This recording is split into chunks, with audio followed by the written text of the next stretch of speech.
జుంకాలో join అవుతారు మనకు చెప్పారు. అదేవిధంగా గాదే వెంకటేశ్వరరావు గారు జనసేన పార్టీ సీనియర్ నేత, ఉమ్మడి గుంటూరు జిల్లా జనసేన అధ్యక్షులు, సీనియర్ అడ్వకేట్ మనతో జాయిన్ అయ్యారు జుంకాలో. అదేవిధంగా జ్వాలాపురం శ్రీకాంత్ గారు వైఎస్ఆర్ కాంగ్రెస్ పార్టీ రాష్ట్ర అధికార ప్రతినిధి, వారు కూడా మనతో జుంకాలో జాయిన్ అయ్యారు.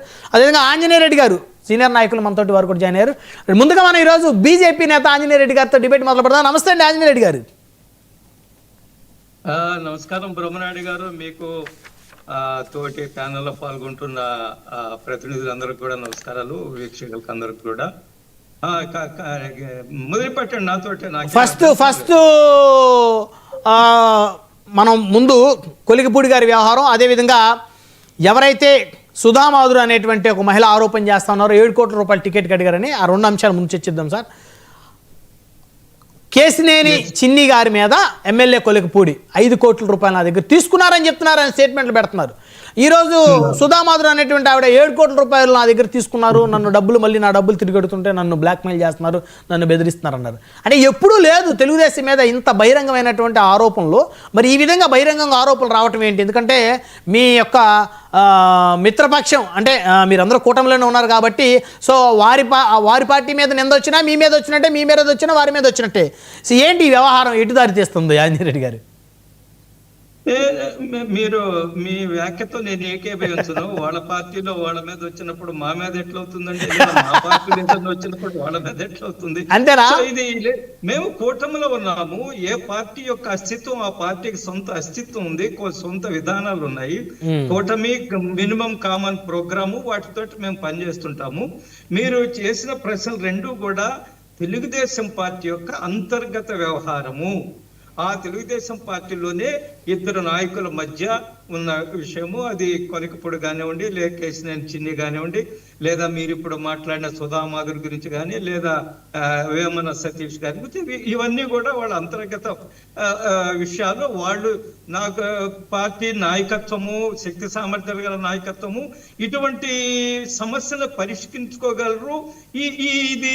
దీన్ని ఏదో పెద్ద సంక్షోభము, భూతత్వంలో పెట్టి చూసి గందరగోళం అని నేను అనుకోవడం లేదు. పార్టీ అనేక సమస్యలు ఉన్నది కూడా. పార్టీ తెలుగుదేశం ఒకప్పుడు కొన్ని సమస్యలు ఎదుర్కొన్నది. ఇది కూడా ఈ పెద్ద సమస్య, పరిష్కరించలేనంత సమస్య కాదు. ఒకటి నేను చెప్పగలను, ఏ పార్టీలైనా ఇటువంటి విషయాలు వచ్చినప్పుడు పార్టీకి మంచిది కాదు, పార్టీ క్రెడిబిలిటీకి మంచిది కాదు, పార్టీ నాయకత్వానికి మంచిది కాదు, అందులో ఎటువంటి అనుమానం లేదు. బట్ ఆ సమస్యల్లో పరిష్కరించుకోగల నాయకత్వము తెలుగుదేశంకు ఉంది, లీడర్షిప్ ఉంది, ఆలోచన విధానం గల వాళ్ళు ఉన్నారు. గత అనేక సంవత్సరాలుగా ముఖ్యమంత్రి గారు చాలా అనుభవజ్ఞులు, రాజకీయ అనుభవజ్ఞులు. ఎవరిని ఏ విధంగా సముదాయించాలా లేదా డీల్ చేయాలా, ఎవరిని ఏ విధంగా ఆ సమస్యను పరిష్కరించాలా, ఎవరిని ఎక్కడ పెట్టాలని చాలా తెలియగల వ్యక్తి చంద్రబాబు నాయుడు గారు. అపారమైన అనుభవం ఉంది, రాజకీయ అనుభవము. కొన్ని సంక్షోభాలు చూశారు, సంక్షోభాల్లో ఎదుర్కొన్నారు. కాబట్టి చంద్రబాబు నాయుడు గారు పరిష్కరించేంత సమస్యని నేను అనుకోవడం లేదు.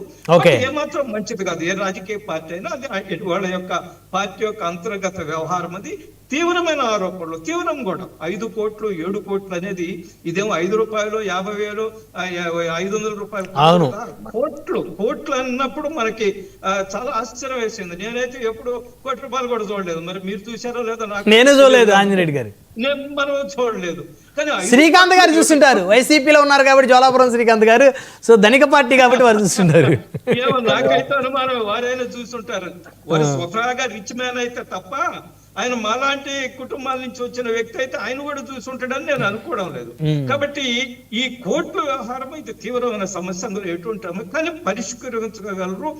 ఈ యొక్క సమస్యని పరిష్కరించుకునే పార్టీ యొక్క క్రెడిబిలిటీని మీరు ఈ సందర్భాలు అనేక సందర్భాలు చంద్రబాబు నాయుడు గారు చెప్పారు. తీవ్రంగా వాళ్ళ సొంత పార్టీ నాయకుల్ని, నేతల్ని, శాసనసభ్యుల్ని, ప్రజాప్రతినిధుల్ని తీవ్రంగా హెచ్చరించారు. మనం ఎప్పుడైనా చూసామా?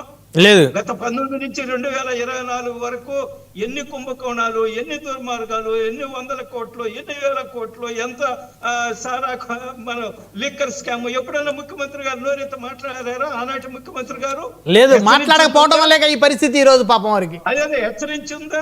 అసెంబ్లీలో అసభ్యంగా మాట్లాడుతుంటే హెచ్చరించున్నారా? లేదా తీవ్రంగా ఎవరైనా నోటీస్ ఇచ్చినట్టుందా? కానీ ఈ తెలుగుదేశం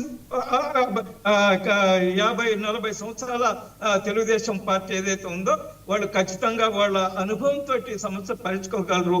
కానీ ఏ రాజకీయ పార్టీ కూడా ఇది మంచిది కాదు. అంతిమంగా ఆ పార్టీ యొక్క అంతర్గత వ్యవహారము, ఆ అంతర్గత వ్యవహారాన్ని వాళ్లే పరిష్కరించుకోవాలని నేను అనుకుంటున్నాను. మరొక అంశం ఆంజనేయుడు గారు,